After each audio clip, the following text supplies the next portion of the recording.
This edition of Monocle on Saturday was first broadcast on the 13th of September 2025.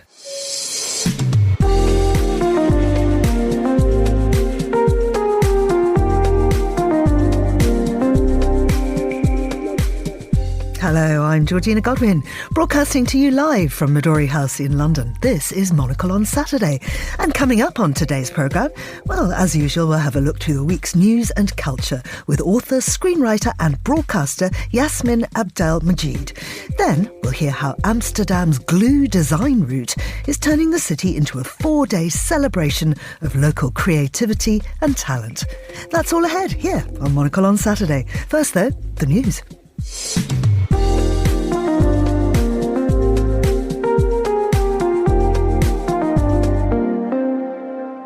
The UN General Assembly has endorsed a declaration calling for concrete steps towards a two-state solution between Israel and Palestine.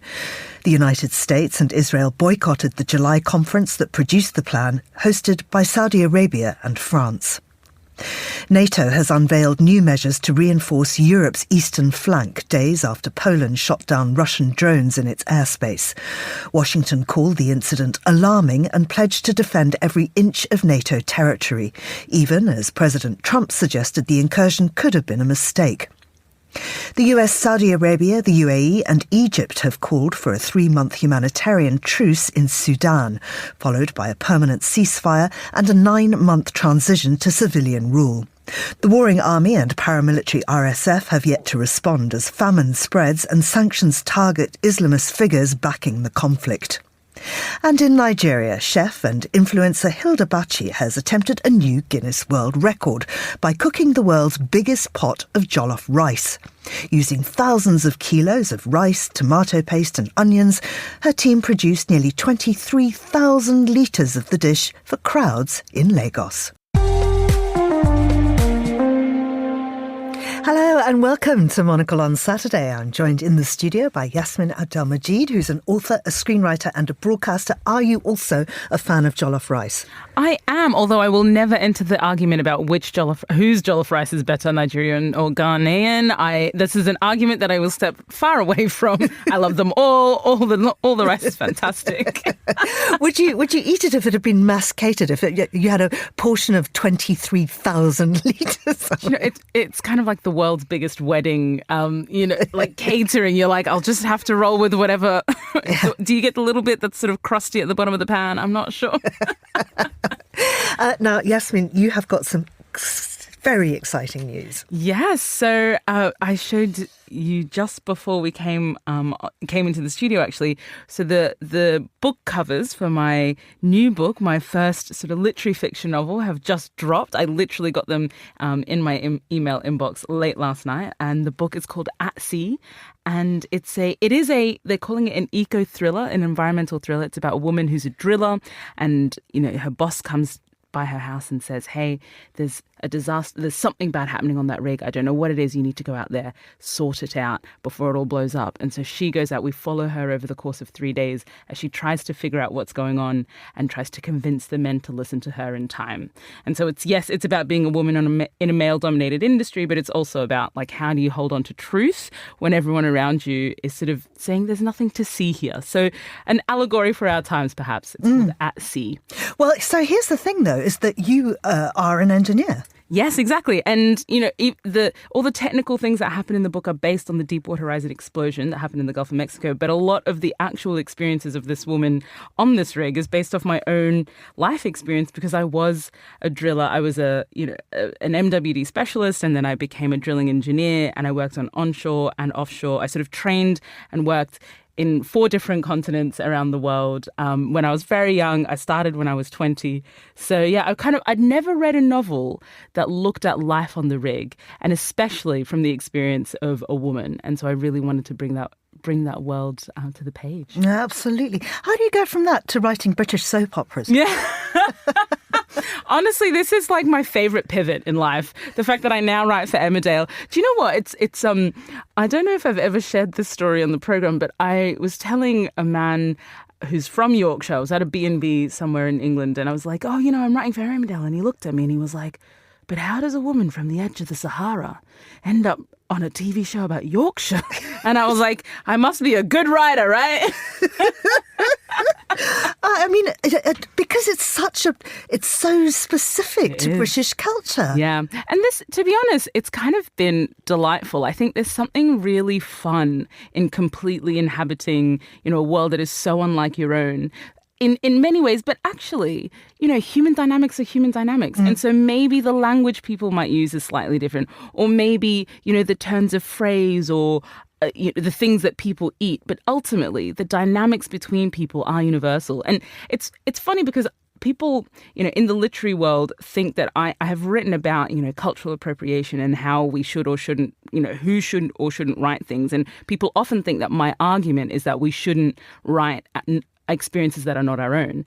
But here I am, a Sudanese Australian diaspora woman writing the life experiences of people living in a small village in Yorkshire. And the argument I often make is actually not that we can't write experiences that are not our own, but that we have to do it well. Yeah. If you're going to write somebody else's experience, do it in a way that isn't going to be reinforcing stereotypes and repeating harms, because that's just lazy writing. If you're going to do it, you want to do it as well as you possibly can. And, and then it's quite fun. Then it's actually what the job of being a fiction writer is, or a screenwriter. It's creating a world, taking a world from your imagination and putting it out into the world. And, I'm also very lucky that with Emmerdale, there are 20 plus other writers. There are many other storyliners, brilliant script editors, so that when I do, put in a phrase and they're like, that's definitely not something they would say in Yorkshire, I sort of, I learn, and I find it it's been also one of the greatest learning experiences for me in terms of the craft of writing, and also about being someone who lives in Britain. Yeah. Well, I mean, that's really interesting because, as you know, I'm from Zimbabwe and only came to live here as an adult. And so for both of us, I wonder that process of assimilation and also, we could pass as British, but we don't know. We never watched, Blue Peter or anything. Yeah, I didn't even know who Blue Peter was. Exactly. Right? These cultural touchstones that British people just know and we don't. Yeah. And it's quite difficult to sort of navigate that sometimes. Yeah, and it is in some ways the classic migrant experience, right? Of kind of coming into, especially, I don't know how old you were when you moved here. I was 26, just turning 27. And so I'd had an entire sort of formative life experience in Australia, born in Sudan, so I had that as well. And so in Australia, even though I was a migrant, I had at least kind of grown up in the school system and been exposed to the same television shows and cultural references. And here, when I arrived, I had thought it would be quite similar to Australia, actually. But in fact, all of these things are completely different. And so you're kind of constantly trying to camouflage the sort of gaps in your knowledge, right? Because as you say, we can pass to some extent. And so, there are some things, and, people make a reference and then you quickly kind of go look it up and you're like, wait, what is that? So here for me is the one thing that always trips me up, and I think it's the ultimate test. How do you pronounce the fermented milk product that begins with a Y? Spelt, is it Yakult? No, spelt Yoghurt. How do you pronounce that? Yes, okay. See, when I moved to this country, I would say yogurt, but in fact, it's yogurt. I know, right? Always trips me up. I say yogurt, and people go, "What?" Yeah. I mean, I think half of the towns and villages in the UK are designed to trip people up, because there are so many places you go to. Even the place we're in now, like, you spelt like Marylebone. Yeah. It's Marylebone. Exactly. And so if you're somebody who's just coming in and reading things on a map, good luck.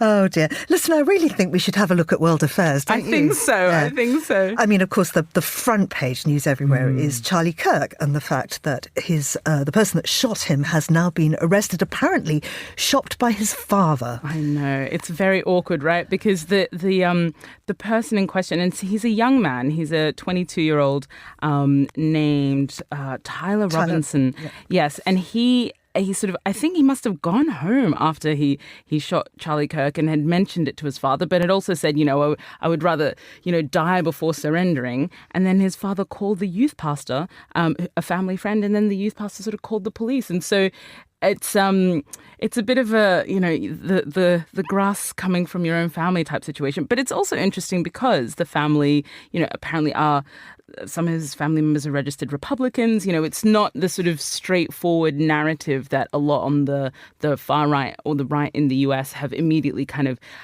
grasped onto this idea that it's a particular type of person that has committed this assassination. Donald Trump has obviously gone full bore and has already called for the suspect, Tyler, to face the death penalty. But it'll be very interesting to kind of see how this... What I have been fascinated by has been the conversation between, or the way in which this has immediately turned into, spectacle and story, right? And how on the right, it's immediately, this is a kind of war. If it hasn't been a war, it is, we are now in kind of like violent armed conflict, and, the quote unquote libs will have it kind of coming to them. And that has been reflected both in the online conversation and in the kind of like establishment. Whereas on the left, what's interesting is the Democrats have, the sort of establishment Democrats have by and large condemned the assassination and sort of said, we don't want any sort of violence. While the sort of the broad conversation in the online space has been something along the lines of, well, he reaped what he sowed. This is what you get when you talk about wanting more guns in the US, or, anti-trans rhetoric, this, that, and the other. And so you kind of see that the sort of online fiery rhetoric that you see on the right is reflected in the establishment, and but on the left there seems to be quite this big divide. And so how that's going to kind of play out, I think, is up for, well, we'll see. I mean, one thing, of course, that it has done for Donald Trump is distract further from the whole Jeffrey Epstein row.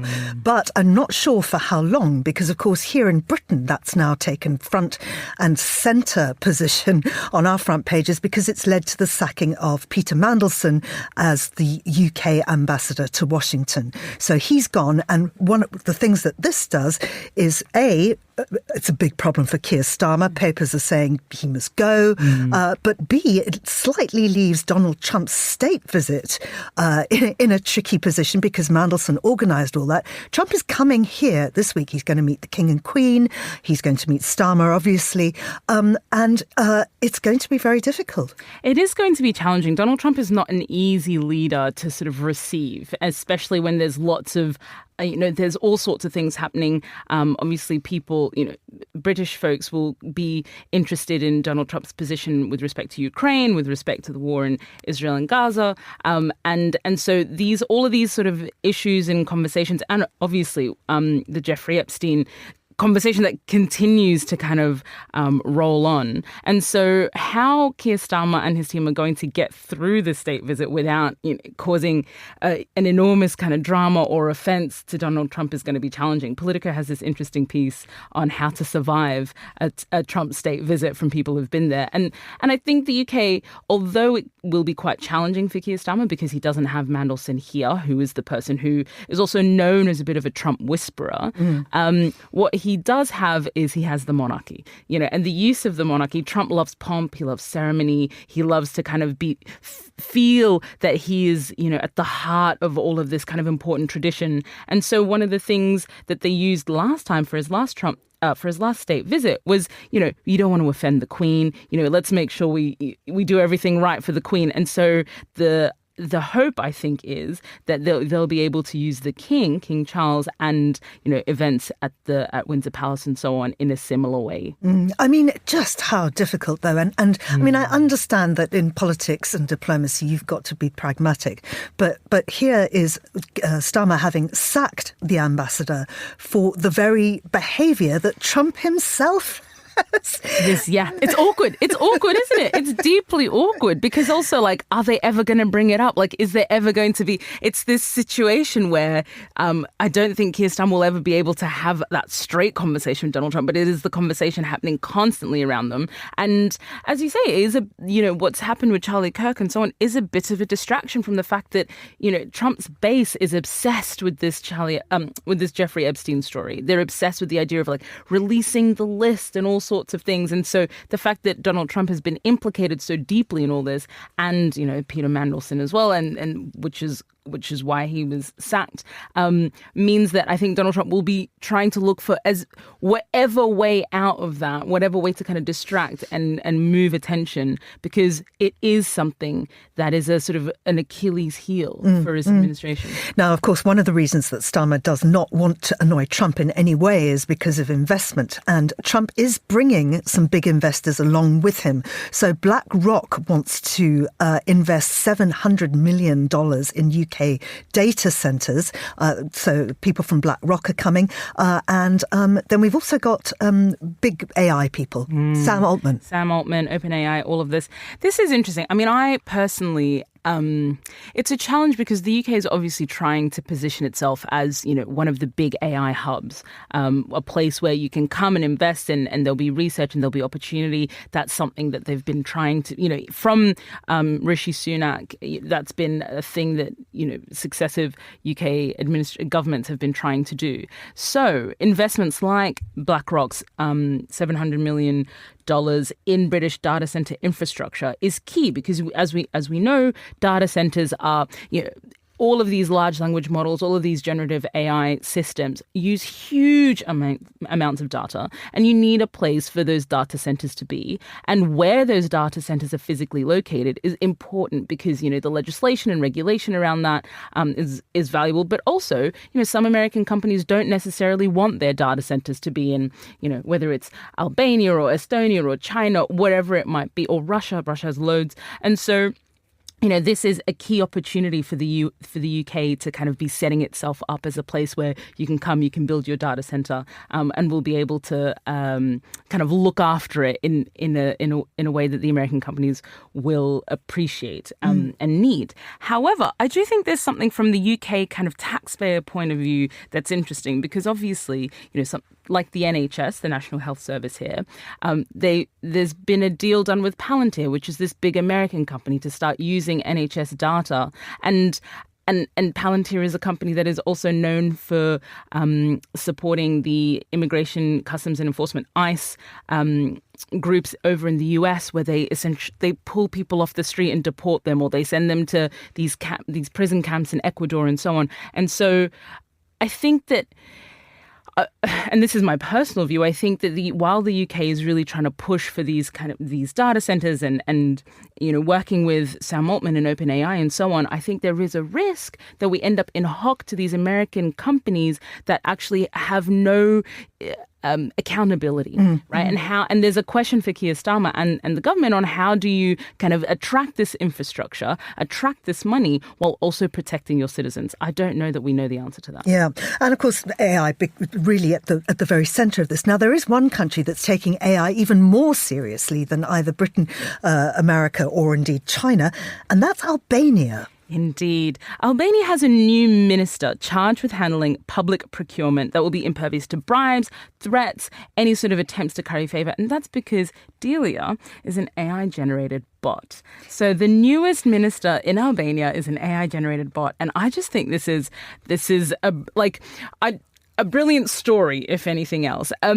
It's obviously there's been a contract with a company that's sort of going to be running this AI-generated bot. It was sort of launched earlier this year only as a virtual assistant on an e-Albania platform, which sort of helped citizens and businesses obtain state documents and so on. She's got a bit of an avatar that's dressed in traditional Albanian attire. But whether or not this is a gimmick or whether or not this is something that will be sort of taken quite seriously, I think remains to be seen. But it's interesting to consider that this is maybe one of the most higher profile examples of an AI, like a large language model or a generative AI model kind of making decisions on a public scale. But actually what we do know is that this sort of thing is happening more and more, whether it's like, can you get the mortgage, whether it's, are you eligible for this kind of insurance, or like, will we pay you out? All of these sorts of decisions are being made more and more by generative AI models, by large language models. And what that also means is that, yes, it might be impervious to bribes, but also it has a bunch of baked-in biases and prejudices already. And so how this will play out in Albania, I think, may give us an idea of... I think there's part of me that's also nervous, right? It's an exciting story, but I'm also nervous because, what if all of a sudden a leader says, well, I want all of my cabinet to be generative AI models, and guess what? I get to control that model, right? And it's not that we should fear, the robots taking over. It's who owns the robots, and then how will that, be kind of seen as neutral and objective and unbiased, when actually it's just reflecting, whoever runs it. Yeah, absolutely. Yassmin, stay with me because I want to return and perhaps talk a little bit about Sudan too, because there have been some big updates on that situation. But right now, I want to talk about Amsterdam design and Glue. So Amsterdam is throwing open its studio doors again for Glue, which is the city's 4-day design route, celebrating its 6th edition this year. So over 4 days, more than 150 designers, brands and galleries invite audiences to explore the city's creative corners, with this year's theme focusing on alternatives from the unexpected. Well, joining me down the line is Janine de Jong, who is one of the co-founders of Glue. Janine, welcome. Tell us more. What is Glue? Hello, Georgina. Thank you for having me and thank you for welcoming me. So nice. Yes, as we speak, everybody is very busy in Amsterdam, and it's very nice you ask, like, why do we have the alternatives from the unexpected? And I think we should go back why we started to select some curated stickies besides all other participants we have on Glue during the days. And it is because we thought that we really need like some unexpected solutions to save the world. And it sounds a bit heavy, but I think if you organize something like Glue and in Amsterdam and it's all about creativity, I think we can make really a difference. And then for this year, the alternatives we had with 5 other curators, which started looking at the people in their network, like, okay, who are the people who do something different? And I heard something about AI already. There are different things than just normal product design, which make a difference these days. And I think it's good to start a debate and inspire people to think in a different way. And that's what we hope to do with these curated stickies and the alternatives from the unexpected. And it sounds great. So you have these, you've got routes that guide visitors through Amsterdam's design scene. You can do it on foot, bike, public transport, and but the whole city kind of comes alive with this creativity, right? Exactly. And we did that like 6 years ago, as you said, because we thought, okay, in Amsterdam, there's so much creativity, but people don't see it. People are behind doors, they are humble, they don't know each other. And like I said last year in an interview, we really wanted that to be shown. And for us, it's an ideal project. It's not like really commercial business. And we really started to unveil our network and say, okay, people from the creative world, are you open for this? And they really said, okay, start with this. We prefer to do it like yesterday than tomorrow. And we want to show, what we have, and we want the debate. We want to talk to people and know that what we do, is it useful? Are people waiting for it? And I think that's the thought, like, do we get what we need and not only what we want? Mm-hmm. I think that's a really important question. And the museum Kromhout, Amsterdam, is the center stage. It's not really like a center stage, but it's really a new thing. And I think it's important, and it's interesting that you ask, because we want to open the world for everyone. So also for the brands who do not have a place in Amsterdam, but do have a message to spread there. And then we thought, okay, we need to find an interesting place, which is the Kromhout Museum. It's an old shipyard, really beautiful, inspiring. And in a special way, we're hosting there 8 brands together with curated stickies, so with the alternatives. And together they have a real interesting message for the people. So do we call it a center stage? I think it's going to be a big thing during Glue because they have a big message.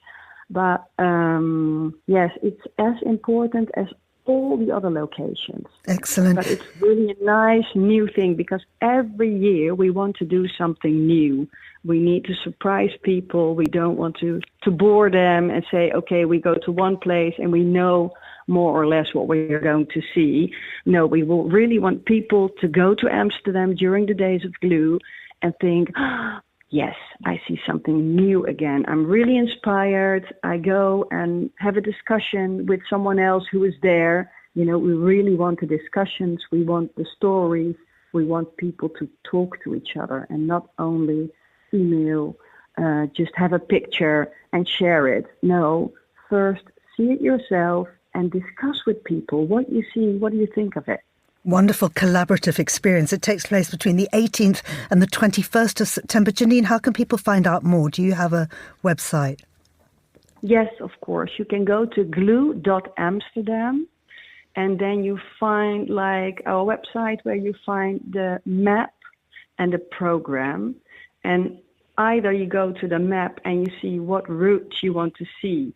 And you find some, for example, you have the highbrow hike, you have the center stage where you go through the canals, so you can really choose something. Or you say, okay, I go to the program where we have all the talks, the lectures, the drinks, the workshops. And from there you say, okay, I want to go to that workshop, so I'm going to do that route. Excellent.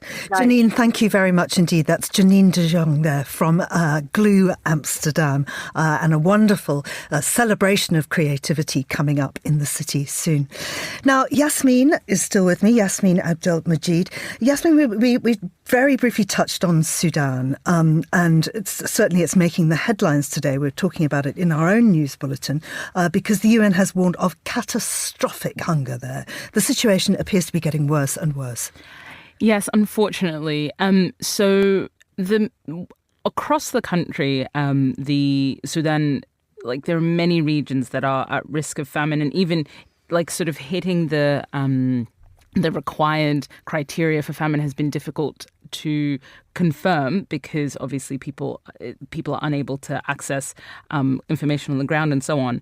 But to give an example, in Al-Fashir, for people who might not be aware, is the capital of Darfur, which is kind of the western state. And Al-Fashir has been under siege for the past 500 days. The RSF, the militia, has essentially built a almost 40-kilometer earthen wall around the city. And the majority of the people there have also been displaced from other regions. Al-Fashir was, this one area of safety for quite a while.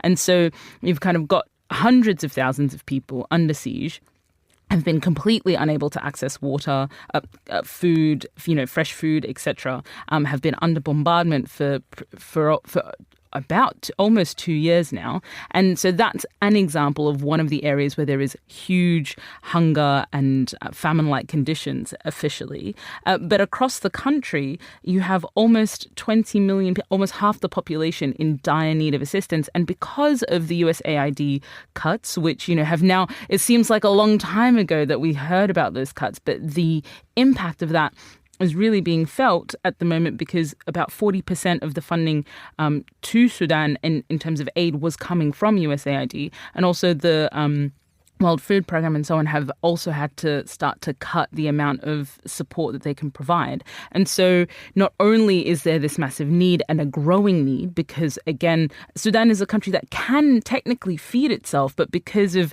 the war and the conflict, harvests haven't been able to be done and so on. And so you have this kind of increasing catastrophe, as well as unfortunately, an increase in the number of crimes that we're seeing both from the militia and from the Sudanese armed forces. There are increasing failed attempts to call for ceasefires. I mean, just recently there was a Quad meeting. So the Quad is the United States, Saudi, the UAE and Egypt. They sort of had a joint statement because there was where they said, they've called for a ceasefire, but unfortunately, there's the Sudanese military leaders are almost kind of forum shopping. They just go from one kind of diplomatic meeting to the next, and they say yes, we'll have a ceasefire, we'll put our guns down. Nothing happens, and so the people. It is. for folks, I often have conversations with people that say we don't understand what's happening in Sudan. And the simplest way that I try to explain it to people is that this is a war against civilians. Ultimately, this is a war that is punishing civilians for the audacity of having a revolution in 2018, 2019. And so, yes, it is about sort of claiming power and resource and who ultimately will be, the ruler of Sudan, whether it's the army, the Sudanese army, or the militia. But ultimately, it is also about, when you look at the types of crimes, the wanton violence. It is a punishment of civilians. It's a war against civilians. In Al Fashir, for example, it has also now taken on and reinforced kind of these ethnic hatreds that we saw in 2003 with the Darfur genocide. We're seeing that same pattern happen, and there are just some horrific stories. The UN fact-finding mission which has fortunately been renewed for another year because there was uncertainty as to whether or not that was going to be renewed. I think, Georgina, we talk about this almost every time I'm on the show, and I think there is increasing frustration. The frustration only sort of gets more and more deep because even though the situation on the ground has only gotten worse and metastasized, I think the interest or the amount of attention, even from folks in the diplomatic sphere, seems to only fade with time. Absolutely. And it's a far cry from, those big Bob Geldof organised concerts for Ethiopia and, Feed the World and all the rest of it. There is actually a huge free concert. Yeah, speaking of concerts, indeed. Yeah. Today, and it's the very first time, basically a pop concert coming from the Vatican. Yeah, it's fascinating. And I just thought, maybe it was cheeky of me to say, well, it's an American Pope, so, of course there's going to be a big entertainment event. But yes, Pharrell Williams and I think there's a gospel choir and loads of other big celebrities are coming together. I think it's called Concert for Grace or for Hope or something along those lines. And, it's live streamed from the Vatican, I think, on Disney Plus. So, you've kind of got the corporate partnership happening with the Vatican as well, which is fascinating. But yeah, I think it's being positioned as this kind of concert to sort of bring people together, to have a sort of hopeful moment in a time that seems very difficult and very divided. I'm sure people will tune in. I'm very curious as to what the kind of the musical choices will be, and whether, it's also a question of, during the Bob Geldof type eras, big concerts like that really held attention in the kind of media sphere. Will it be possible for that sort of thing to happen in 2025? I'm not sure, but it's interesting to see them try. Absolutely. I'll be tuning in, I think. Yassmin, thank you so much. Thank you. That's all for Monocle on Saturday. Thanks to my guests, Yassmin Abdel-Magied and Janine de Jong. Thanks also to our producer and studio engineer, Mariella Bevan. Monocle on Saturday returns at the same time next weekend. I'm Georgina Godwin. Thanks for listening.